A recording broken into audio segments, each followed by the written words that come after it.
Okay, आगे continue करते हैं। अब लास्ट जो लेक्चर आपने देखा होगा उसमें मैंने एग्जाम्पल नंबर 10 कराया होगा। ठीक है, ऐसा नहीं है कि लेक्चर्स ऊपर नीचे हो चुके हैं, मैंने जानबूझ के एग्जाम्पल नंबर 10 पहले कराया है। ओके, तो कोई वीडियो लेक्चर आपने गलत नहीं देखा है। एग्जाम्पल नंबर 10 पहले मैंने करवाया एंड उसके बाद अभी मैं एग्जाम्पल नंबर 6 करवाने वाला हूँ। ओके, इसके पहले मैंने रीवैल्यूएशन अकाउंट आपको समझाया था। ओके, रीवैल्यूएशन अकाउंट बहुत इंपॉर्टेंट है, इसके कॉन्सेप्ट्स वगैरह जो है वो मैंने समझाए थे। अभी जो मैं करवाने वाला हूँ एग्जाम्पल नंबर 6, ये रिवैल्यूएशन अकाउंट से इतना ज़्यादा इसका लेना देना नहीं है। रिवैल्यूएशन अकाउंट से इतना ज़्यादा इतने इफेक्ट्स वगैरह इसमें नहीं है रिवैल्यूएशन अकाउंट में।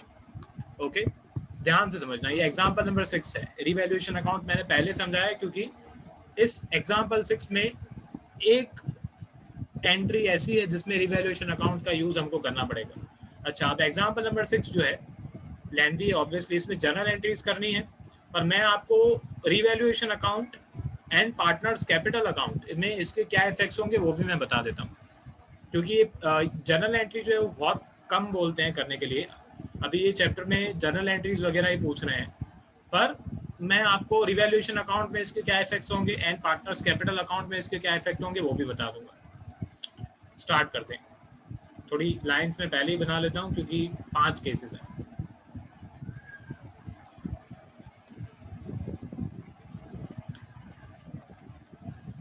ओके, तो सबसे पहले तो यहाँ पे क्वेश्चन में लिखा हुआ है Ram Shyam and Mohan sharing profits and losses in the ratio of 4:3:2 decided to share the future profit and losses in the ratio of 2:3:4। तो जिसमें न्यू रेशियो दिया हुआ है यहाँ पे मेरे कोई काम का नहीं है।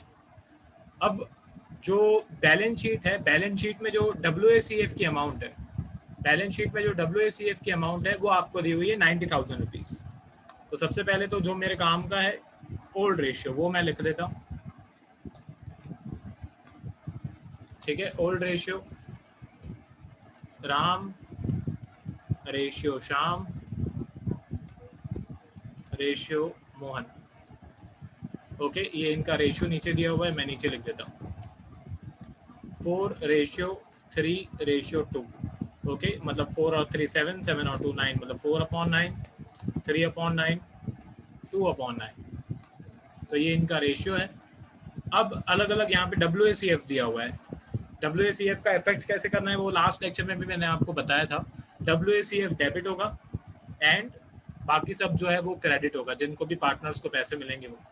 अब इसमें ये जो सम है इसमें WACF के अंदर जितनी भी टाइप की एडजस्टमेंट्स पॉसिबल हैं वो सब आपको दी हुई है। ये सम बहुत इंपॉर्टेंट है, अपनी टेक्स्ट बुक में टिक कर लेना। इस सम के पहले एग्जाम्पल 6 में WACF के रूल्स वगैरह आपको दिए हुए हैं, तो अगर वो रीड कर रहे हैं तो वो वहाँ से भी आप रीड कर सकते हो। ठीक है, फिलहाल यहाँ पे मैं डायरेक्टली आपको सम करा देता हूँ। WACF का मतलब क्या है सबसे पहले मैं बता चुका हूँ, पर फिर भी इसमें हम पैसे जमा करके रखते हैं। अगर किसी वर्कर को ओके कुछ हो जाता है काम करने के टाइम पे, तो उसे हमको कंपेंसेशन देना पड़ेगा। काम करने के टाइम पे अगर उसको कुछ हो जाता है तो उसके हॉस्पिटल का खर्चा, या अगर उसकी डेथ हो जाती है तो उसको कंपेंसेट हमको करना पड़ता है। तो उसके लिए पार्टनर्स या कंपनी, इस केस में पार्टनर्स हमेशा रिजर्व बना के रखते हैं WACF का। ओके, ताकि ऐसी कंटिजेंसी अगर कोई आ जाए, अगर किसी वर्कर को, किसी एम्प्लॉय को कुछ हो जाए, तो उसके लिए हमारे पास एक रिजर्व अलग से बना हुआ हो, उसके लिए हमारे पास पैसे हों। तो कभी कुछ हो जाता है तो क्लेम आता है। ठीक है, सपोज करो कोई वर्कर था, कोई एम्प्लॉय था, वो काम कर रहा था एंड उसको इलेक्ट्रिसिटी के शॉर्ट सर्किट की वजह से हमारे उसको एक्सीडेंट हो गया उसका। ठीक है, एंड उसके हॉस्पिटल का सपोज करो 20,000 रुपये का खर्चा आ गया। तो इस 90,000 रुपये में से वो 20,000 रुपये का क्लेम हमको पे करना पड़ेगा। ठीक है, एंड अगर वो दिया हुआ हो, क्लेम वगैरह दिया हुआ हो, तो क्या करते हैं वो इस समय बताया। ठीक है, तो स्टार्ट करते हैं। सबसे पहले तो डेट आपको दी हुई है 1 अप्रैल 1421। तो डेट तो सब में सेम ही रहने वाली है 1421। मैं एक ही बार लिख रहा हूँ, आप सब में लिखना। तो स्टार्ट करते हैं। केस 1 में नंबर 1 करके लिख देता हूँ। 90,000 रुपीज़ का वर्कमैन कंपेंसेशन रिजर्व है एंड केस 1 में लिखा हुआ है when no information as to claim is given. मतलब कोई भी क्लेम की इन्फॉर्मेशन नहीं दी हुई है, तो हम ऐसा अज्यूम करेंगे कि कोई भी क्लेम नहीं। ठीक है, कोई भी क्लेम की इन्फॉर्मेशन नहीं दी हुई है, मतलब हम ऐसा अज्यूम करेंगे कि कोई क्लेम है ही नहीं। मतलब ये जो वर्कमैन कंपेंसेशन रिजर्व है, workman compensation reserve account debit, okay, इसको थोड़ा कॉलम को बड़ा करना पड़ेगा। ये workman reserve compensation reserve account होगा डेबिट, टोटल 90,000, और ये हम ओल्ड पार्टनर्स को ओल्ड पीएनएल रेशियो में डिस्ट्रीब्यूट कर देंगे, क्योंकि कोई इसका क्लेम वगैरह दिया नहीं हुआ है। तो 3 पार्टनर्स है, राम श्याम मोहन, यहाँ पे टू राम्स कैपिटल अकाउंट, फिर उसके बाद to Shyam's capital account, okay, उसके बाद यहाँ पे to Mohan, Mohan's capital account,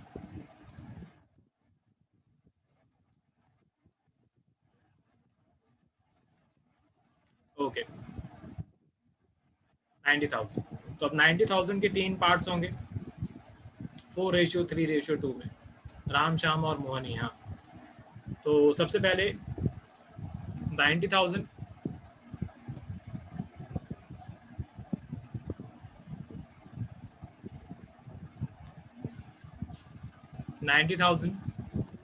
multiply by 4 upon 9, ये आ रहा है 40,000। तो 40,000 रुपीज़ राम को मिलेंगे। उसके बाद 90,000 मल्टीप्लाई बाय 3 अपॉन 9, 30,000 रुपीज़ शाम को मिलेंगे। And 90,000 multiply by 2 upon 9, 20,000 rupees जो है वो मोहन को मिलेंगे। आपको कैलसी अलाउड नहीं है, तो आपको ये 3 कैलकुलेशंस मैन्युअली खुद से करनी पड़ेगी। ओके, आगे बढ़ते हैं। अब ये इसकी एंट्री हो गई, when no information is given. Narration में आपको सिंपली यही लिखना है कि been WACF distributed amount old partners in their old PNL ratio. मैं नहीं लिख रहा हूँ नरेशन, आपको लिखना कंपलसरी, नहीं लिखोगे मार्क्स कटेंगे। उसके बाद केस 2 में लिखा हुआ है when there is no claim, मतलब 90,000 रुपीज़ का WACF है एंड कोई क्लेम है ही नहीं। ओके, तो कोई भी क्लेम नहीं है तो सेम एंट्री होगी जैसे क्वेश्चन नंबर 1 में हुई। जैसे यहाँ पे एंट्री हुई वैसे ही सेम यहाँ पे भी एंट्री होगी, क्योंकि कोई क्लेम है ही नहीं। ठीक है, तो मैं यहाँ पे लिख देता हूँ सेम एज केस 1। ठीक है, आप पूरी एंट्री लिखना सेम एज केस 1। उसके बाद केस 3 में लिखा हुआ है when a claim on account of workman compensation is 45,000। तो कुछ किसी वर्कर को कुछ हो गया एंड उसके 45,000 रुपीज़ का क्लेम आया है। तो ये 45,000 रुपीज़ का क्लेम आया है। हाँ, अब यहाँ से आपको समझ में आएगा। या क्या करते हैं, सबसे पहले मैं इसका इफेक्ट भी बता देता हूँ। इसका इफेक्ट क्या होगा, यहाँ पे रीवैल्यूएशन अकाउंट में फर्स्ट एंट्री में कोई इफेक्ट नहीं होगा, ठीक है, क्योंकि कोई लॉस वगैरह हुआ नहीं हमारा। तो हम पार्टनर्स कैपिटल अकाउंट में जाएंगे। Partners capital account obviously credit हुआ है, तो मैं क्रेडिट साइड पे जाऊंगा। यहाँ पे मैं लिखूंगा बाय वर्कमैन कंपेंसेशन रिजर्व, मैं WACF लिख रहा हूँ। इसको थोड़ा WACF में क्यों बोलता हूँ, क्योंकि इसका फुल फॉर्म है वर्कमैन एक्सीडेंट कंपेंसेशन फंड। आप में सिर्फ वर्कमैन कंपेंसेशन रिजर्व बोलते हैं, WCR, मैं पूरा लिखता हूँ इसे। तो इसमें टोटल 3 पार्टनर्स हैं, ओके, राम श्याम और मोहन। ठीक है, तो RS और M। ओके, M के लिए एक कॉलम एक्स्ट्रा बनाना पड़ेगा।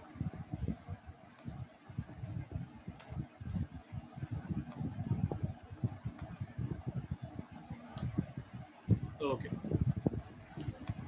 तो अब यहाँ पे राम को कितने पैसे मिले, 40,000, 30,000, 20,000। ओके, तो राम को मिले 40,000, वो राम के अकाउंट में कैपिटल अकाउंट में क्रेडिट होंगे। उसके बाद शाम को मिले 30,000 एंड मोहन को मिले 20,000। तो इस हिसाब से इसका इफेक्ट कैपिटल अकाउंट में होगा, क्रेडिट साइड पे। ये इसकी जर्नल एंट्री ऊपर मैंने बताई एंड नीचे इसका अकाउंटिंग ट्रीटमेंट कैसे होगा कैपिटल अकाउंट में, वो मैंने बता दिया। आगे बढ़ते हैं। इसके बाद थर्ड केस, यहाँ पे लिखा हुआ है कि क्लेम है 45,000 रुपीज़ का। अब ध्यान से समझो, सबसे पहले तो workman compensation reserve account debit 90,000, ये सेम ही है। Workman compensation reserve account debit होगा 90,000। अब यहाँ पे आ गया है क्लेम, तो जो भी क्लेम है वो क्रेडिट करेंगे। ठीक है, तो यहाँ पे मैं लिखूंगा वर्कमैन कंपेंसेशन क्लेम अकाउंट। तो कितने रुपीस का क्लेम है टोटल, यहाँ पे 45,000 रुपीज़ का क्लेम है, तो 45,000 रुपीज़ हम क्रेडिट करेंगे। अब जो पैसे बच गए वो पार्टनर्स को मिलेंगे, ठीक है, क्योंकि देखो 90,000 रुपीज़ हमारे पास थे WACF के, उसमें से 45,000 रुपीज़ हमको पे करने पड़ेंगे क्योंकि उसका क्लेम आ गया हमारा। तो बाकी जो 45,000 रुपीज़ बच गए वो अभी मैं पार्टनर्स को डिस्ट्रीब्यूट करूंगा, ठीक है। तो वो यहाँ पे होगा Ram's capital account, okay, to Shyam's capital account, और तीसरा मोहन्स कैपिटल अकाउंट, ठीक है, Mohan's capital account. And 45,000 rupees के 3 पार्ट्स होंगे। 45,000 मल्टीप्लाई बाय 4/9 मतलब 20,000, ओके। उसके बाद 45,000 मल्टीप्लाई बाय 3/9 15,000, एंड उसके बाद लास्ट में 45,000 मल्टीप्लाई बाय 2/9 10,000। तो ये इसकी एंट्री होगी। पहले वर्कमैन कंपेंसेशन रिजर्व तो डेबिट ही होगा हर एक केस में 90,000, फिर जितना भी क्लेम है वो क्रेडिट होगा, ओके। एंड फिर जो पैसे बच गए वो पार्टनर्स को मिलेंगे, रिमेनिंग अमाउंट पार्टनर्स को मिलेगी, ओके। तो इसमें पार्टनर्स कैपिटल में मैं यहाँ पे लिखूंगा केस 2 में सबसे पहले क्रेडिट साइड पे बाय WACF, आपको फुल फॉर्म लिखना है।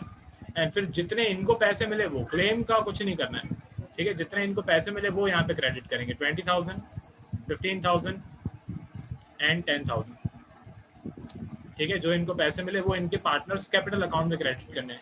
ये आपको पूछा नहीं हुआ है, ये मैं अपनी तरफ से बता रहा हूँ। उसके बाद केस 4 पे आ जाते हैं। हमारा वर्कमैन कंपेंसेशन रिजर्व था 90,000 और क्लेम आ गया है 99,000, ठीक है। ये केस 4 जो है वो इम्पोर्टेंट है, इसको टिक कर लेना, ठीक है। अब यहाँ पे सबसे पहले तो मैं 4th नंबर में लिखूंगा workman compensation reserve account debit 90,000। अब हमारे पास वर्कमैन कंपेंसेशन रिजर्व के कितने पैसे थे, 90,000 रुपीज़ थे।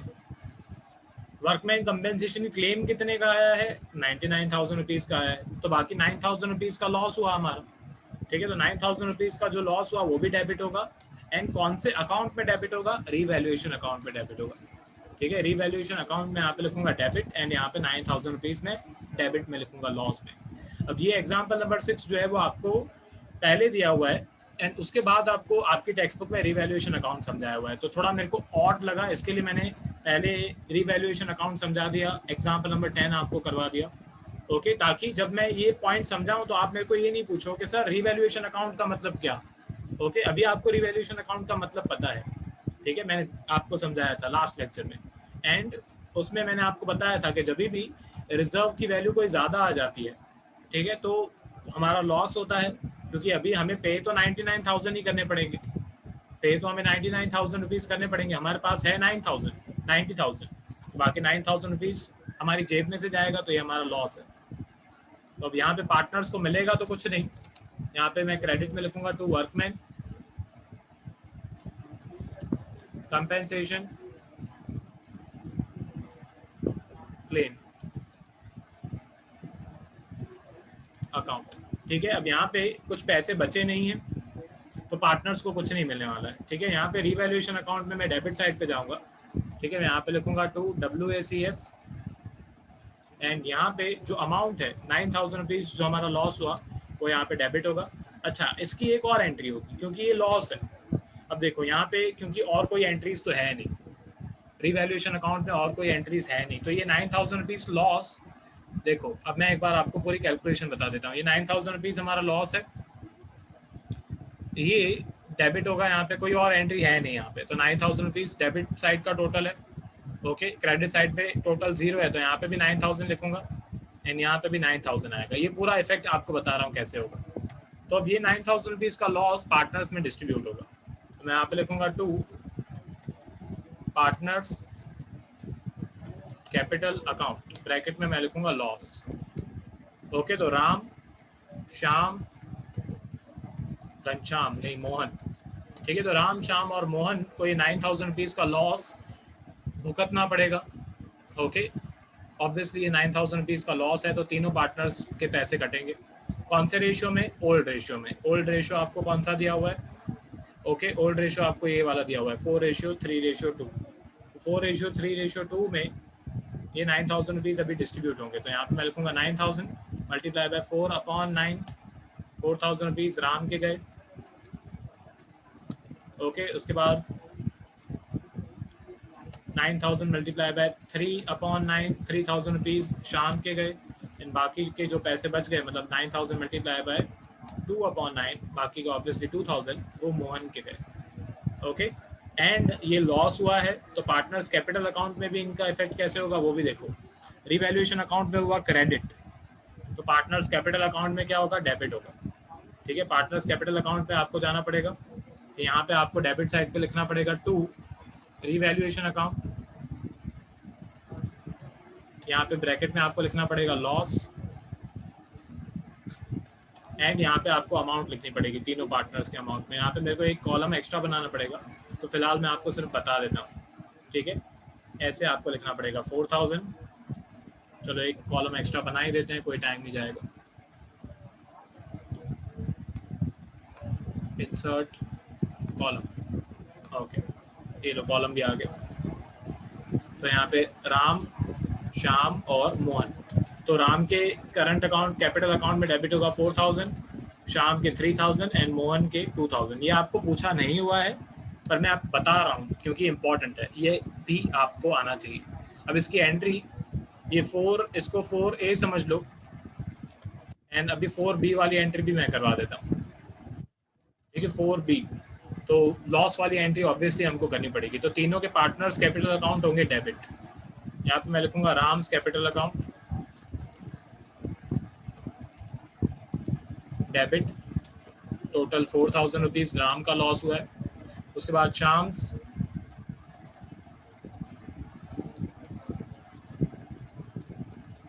कैपिटल अकाउंट डेबिट, राम का जो कैपिटल अकाउंट हुआ है, अच्छा शाम का कितना हुआ है 3,000, शाम का कैपिटल अकाउंट भी डेबिट होगा 3,000। उसके बाद मोहन, ओके, तो मोहन कैपिटल अकाउंट डेबिट होगा 2,000। ठीक है, एंड क्रेडिट क्या होगा, क्रेडिट होगा रिवैल्यूएशन अकाउंट। मैं यहाँ पे लिखूंगा 2 रिवैल्यूएशन अकाउंट 9,000 रुपीज़। ठीक है, तो ये 4th केस हो गया। इसके बाद एक लास्ट केस है 5th केस, उसकी भी जर्नल एंट्री मैं बता देता हूँ।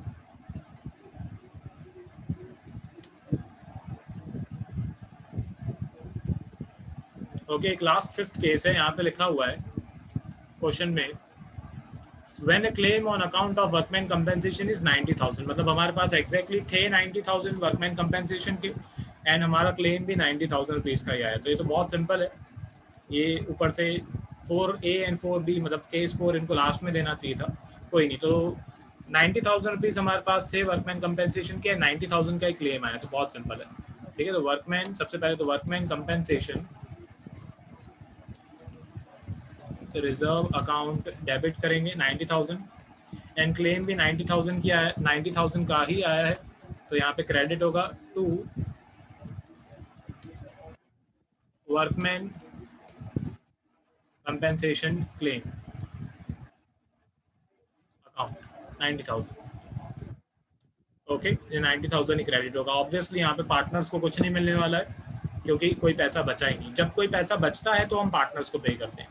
तो ये पांचों के पांचों केसेस की मैंने एंट्री बता दी, एंड ये वर्कमैन कंपेंसेशन में आने वाली जितनी भी एडजस्टमेंट्स हैं फ्यूचर में भी, ओके, वो भी मैंने आपको अभी सिखा दी। केस 1, केस 2, इस 5 टाइप के सम्स आपको दे सकते हैं। WACF के 5 टाइप की एडजस्टमेंट्स आपको दे सकते हैं, जो इस सम में आपको मैंने सिखा दी।